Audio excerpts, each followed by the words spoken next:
Well, folks, I've returned from my trip. I did have another video to upload, but for the last 4 days of my trip, I had no internet. The hotel internet failed and it was just a mess, so I didn't upload it. But now I'm back and been doing some more research, and I've found some interesting developments. So here's the latest update in the world of EVs, and basically from China.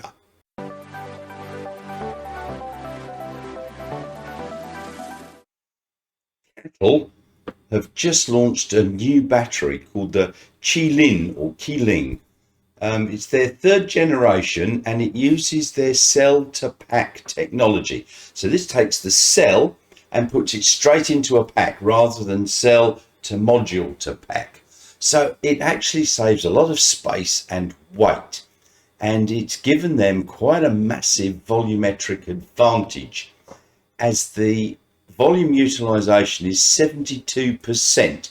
So 72% of the whole pack is actually used for energy storage, and the remaining 28% is just used for packaging, heating, cooling, and so on.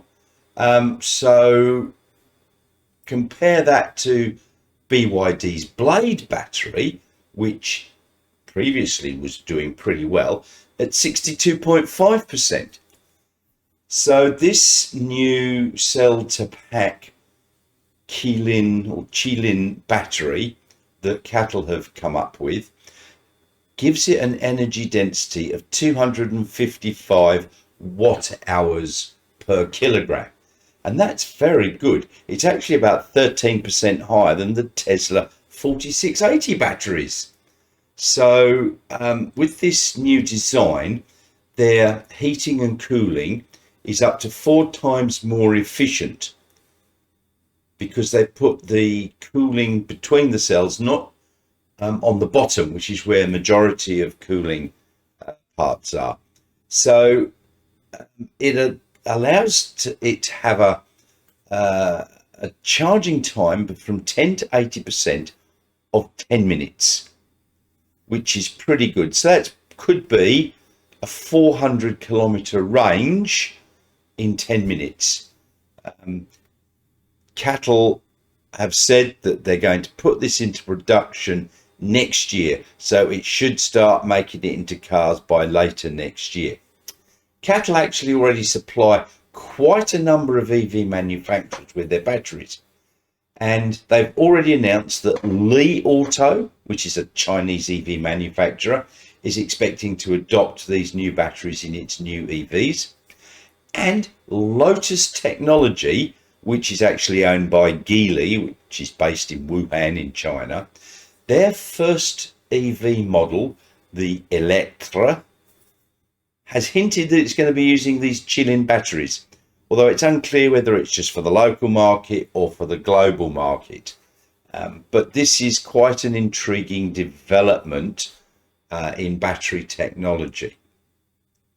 And keeping in the battery line, Gotion Tech, which is another battery manufacturer in China, has announced it's going to be building a facility in Argentina as a joint venture with an Argentinian company, and will be capable of producing up to 60,000 tons of battery-grade lithium carbonate per year. Gotion Tech are currently the 4th largest EV battery maker in China. CATL is at number 1, and BYD is in the number 2 spot. So they're trying to keep up with the big boys. BMW in China, they've just opened a new plant, cost them $2.2 billion, and they're trying to accelerate their EV push. It's their 3rd plant in China, and it's located in the northeastern city of Shenyang. And it's going to give BMW's annual output up from 700,000 to 830,000 vehicles per year. Unfortunately, their predictions are that by 2025, they would have delivered more than 2 million pure electric vehicles worldwide. Yeah, but only 1 in 4 new vehicles sold in China by BMW will be pure electric by then. Honestly, I don't think this is enough, but it's probably better than most of the other legacy automakers are doing, and they're falling further behind. And of course, Tesla is taking steps to increase its production in China with the expansion of its Shanghai plant. So the first 2 weeks in July, they're planning on shutting down the Model Y production line to upgrade the assembly line. And then they're going to repeat that for the Model 3 assembly line for the last 2 weeks in July or thereabouts. And they're expecting that all these upgrades will be completed by the 7th of August. Once they're up and running again, they're expecting to reach a production of 22,000 vehicles per week, which equates to over 1.1 million vehicles per year, which is quite an increase on what they were doing last year. So, when I said earlier about BMW is going to increase from 700 to 830,000 per year, they're still well behind Tesla with 1.1 million vehicles per year or thereabouts. So that bodes well for those of us that are in Australia. I know they've opened up the Model Y order page, which happened whilst I was on holiday. I was sitting on my computer, I think I was in Spain, at 1 o'clock in the morning when it should have opened, and it hadn't, and 1:15 it hadn't, and I fell asleep.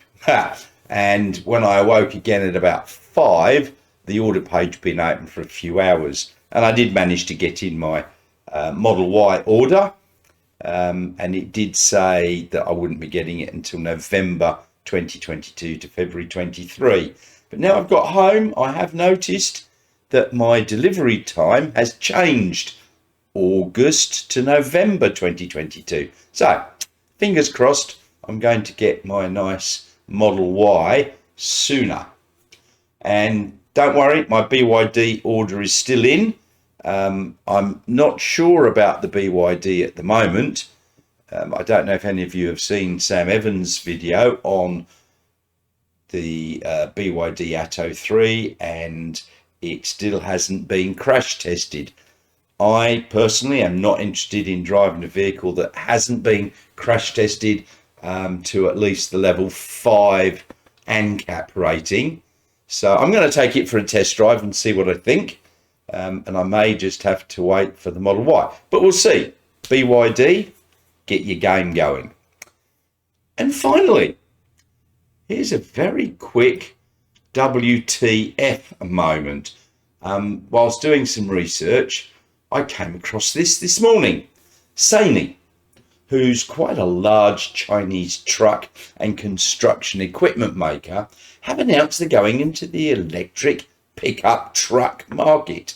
That's ute in Australia, pickup truck in America. These images have been leaked from China's Patent Bureau. I'm not sure about this, but it was quite a weird looking pickup truck, don't you think?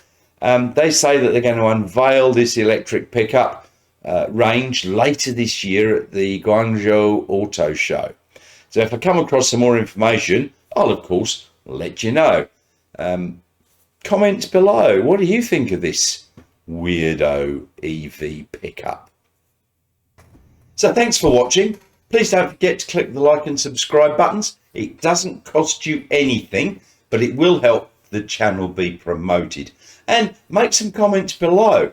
What do you think of that new Sany pickup truck? It's weird, but then the Cybertruck, that looks weird as well. So thanks very much. See you again soon.